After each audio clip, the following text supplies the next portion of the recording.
वजह है।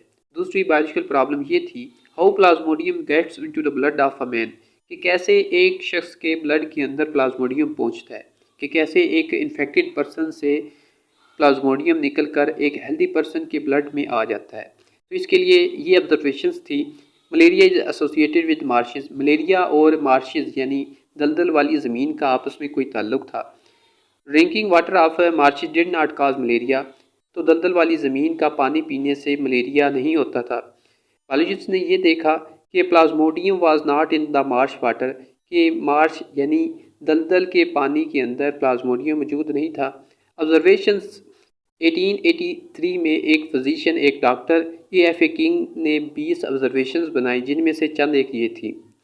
People who slept outdoors have more chances to get malaria, जो लोग सेन में बाहर सेन में सोते हैं वो मलेरिया से ज़्यादा मुतासर हुए बजाय उन लोगों के जो कि अंदर कमरे में सोते थे।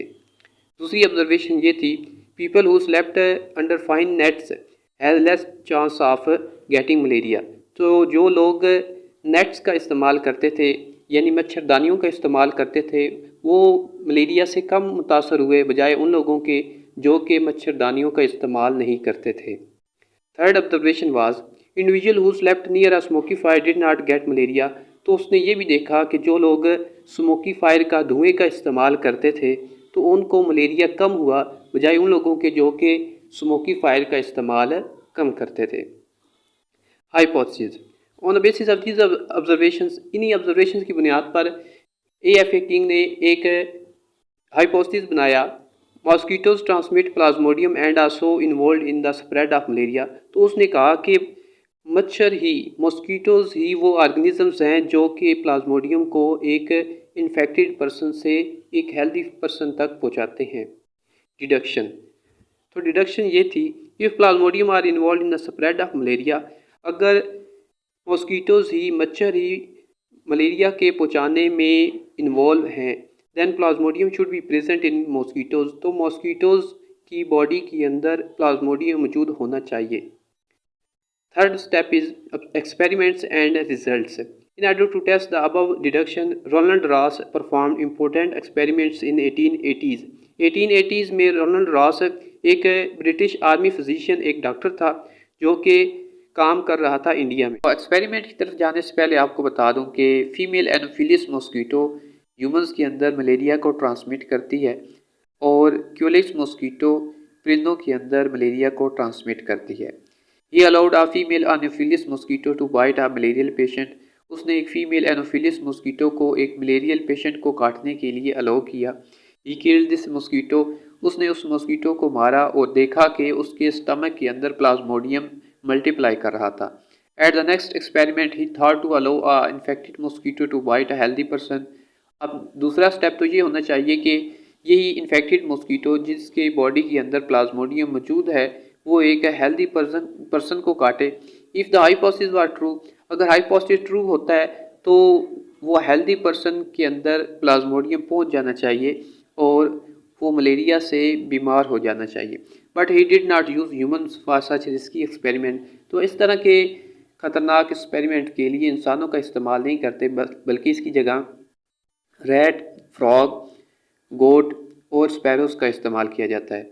Ross performed his experiment again but used sparrows instead of man, तो दूसरे एक्सपेरिमेंट में उसने इंसानों के बजाय स्पैरोज का इस्तेमाल किया। ही अलाउड फीमेल क्यूलिस मॉस्किटो, तो उसके लिए उसने क्यूलिक्स मॉस्किटो को इस्तेमाल किया। क्यूलिस मॉस्किटो ने एक इन्फेक्टेड स्पैरो को काटा। Then he studied some of these mosquitoes at different times, तो इन मॉस्किटोज़ को उसने डिफरेंट टाइम्स पर डिफरेंट स्टेजेस में स्टडी किया और देखा कि plasmodium was multiplying in the walls of the stomachs, तो उसने देखा कि मॉस्किटो के स्टमक की वाल्स में प्लाज्मोडियम मल्टीप्लाई कर रहा था, अपनी तादाद बढ़ा रहा था।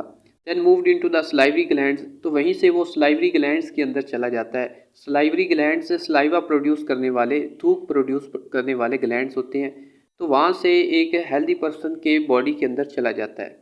ही allowed some infected mosquitoes to bite healthy sparrows, तो उसने फीमेल एनोफिलिस मॉस्किटोज को अलाउ किया कि वो हेल्दी स्पैरोज को काटे। Ross found that these healthy sparrows got malaria, तो वो हेल्दी स्पैरोज मलेरिया से मुतासर हो गई थी, बीमार हो गई थी। When he examine the blood of the sparrows, जब उसने इन स्पैरोज के ब्लड को एग्जामिन किया, मुआयना किया, he found many plasmodia in it, तो उसने उसके अंदर बहुत ज़्यादा प्लाज्मोडियम देखे। तो प्लाज्मोडियम वही स्मॉल माइक्रोस्कोपिक ऑर्गेनिजम्स हैं जिसकी वजह से मलेरिया होता है। So it prove that hypothesis, इससे ये साबित हुआ मॉस्किटोज ट्रांसमिट प्लाज्मोडियम, तो प्लाज्मोडियम को आगे पहुँचाने वाले ऑर्गेनिज्म मॉस्किटोज हैं। So mosquitoes are involve in the spread of malaria, तो इस तरह मलेरिया को फैलाने वाले ऑर्गेनिज्म मॉस्किटोज हैं। In 1998, Italian biologist allowed an Anopheles mosquito to bite a malarial patient. 1898 में इटली के बायोलॉजिस्ट ने एनोफिलिस मॉस्किटो को अलाउ किया कि वो एक मलेरियल पेशेंट को काटें।